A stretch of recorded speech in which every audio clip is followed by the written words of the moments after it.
तो वहीं आपको बता दें कि कविता की मुश्किलें एक तरफ जहां बढ़ रही हैं, तो वहीं दूसरी तरफ चार धाम यात्रा में लगातार सामने आ रही भीड़ प्रबंधन संबंधी शिकायतों के बीच अब केंद्र की निगरानी शुरू कर दी गई है। केंद्रीय गृह मंत्रालय ने चार धाम यात्रा के प्रतिदिन की रिपोर्ट मांगी है। भीड़ प्रबंधन को एनडीआरएफ और आईटीबीपी मदद करेगी। मंत्रालय ने भविष्य में यात्रा प्रबंधन की रणनीति बनाने के लिए कमेटी के गठन के निर्देश भी दिए हैं। मुख्य सचिव राधा रतूड़ी ने केंद्रीय गृह सचिव अजय कुमार भल्ला को वर्चुअल माध्यम से हुई बैठक में राज्य में चार धाम यात्रा की अद्यतन जानकारी दी है। केंद्रीय गृह सचिव ने मुख्य सचिव को धामों, यात्रा मार्गों और ठहराव स्थलों में यात्रियों की रिपोर्ट प्रतिदिन गृह मंत्रालय को भेजने के निर्देश दिए हैं। उन्होंने जरूरत पड़ने पर यात्रा मार्ग पर क्राउड मैनेजमेंट के लिए एनडीआरएफ और आईटीबीपी की मदद लेने के भी निर्देश दिए हैं। बांग्लादेश की सत्तारूढ़ पार्टी अवामी लीग के सांसद अनवारुल अजीम अनवर की कोलकाता में हत्या से हड़कंप मचा हुआ है। भारत और बांग्लादेश दोनों देशों की पुलिस इस हत्या की गुत्थी सुलझाने में लगी हुई है। पुलिस ने सांसद की हत्या में उनके बचपन के दोस्त के शामिल होने की बात कही है, लेकिन अब इस मामले में हनी ट्रैप का एंगल भी सामने आ रहा है। लाश के टुकड़े करने वाले कसाई को भी गिरफ्तार कर लिया गया है।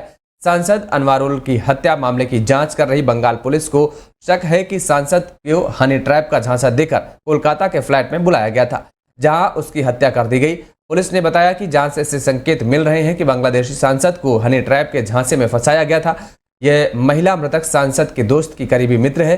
सांसद अनवारुल को कोलकाता के फ्लैट में इसी महिला द्वारा बुलाया गया था। पुलिस को शक है कि फ्लैट में जाने के बाद ही उनकी तुरंत हत्या कर दी गई थी।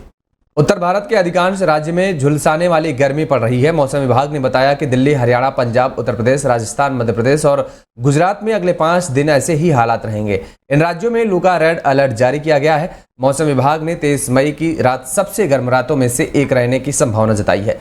राजस्थान में गुरुवार को लू और गर्मी की वजह से 8 लोगों की मौत हो गई है। बाड़मेर में तापमान लगातार दूसरे दिन 48 डिग्री के पार रहा। यहां तापमान 48.8 डिग्री पर पहुंच गया। जैसलमेर से सटे भारत पाकिस्तान बॉर्डर पर तापमान 53 डिग्री सेल्सियस तक पहुंच गया है।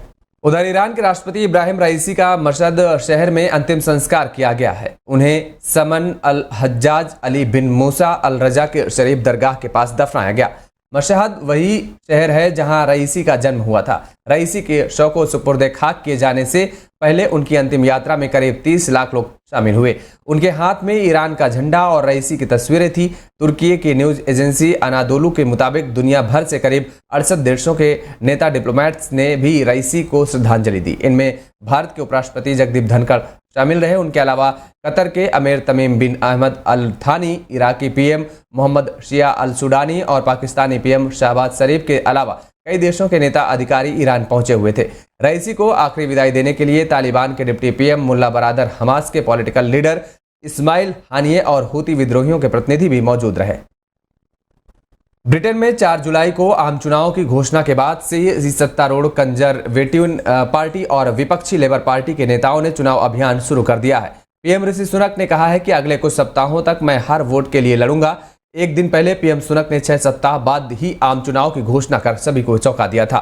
माना जा रहा था कि जनवरी में प्रस्तावित चुनाव की घोषणा वह अक्टूबर में करेंगे। 44 वर्षीय भारतवंशी नेता सुनक ने बुधवार शाम को 10 डाउनिंग स्ट्रीट के सीढ़ियों पर भीगते हुए आम चुनाव की घोषणा कर पूरे देश में एक राजनीतिक हलचल पैदा कर दी।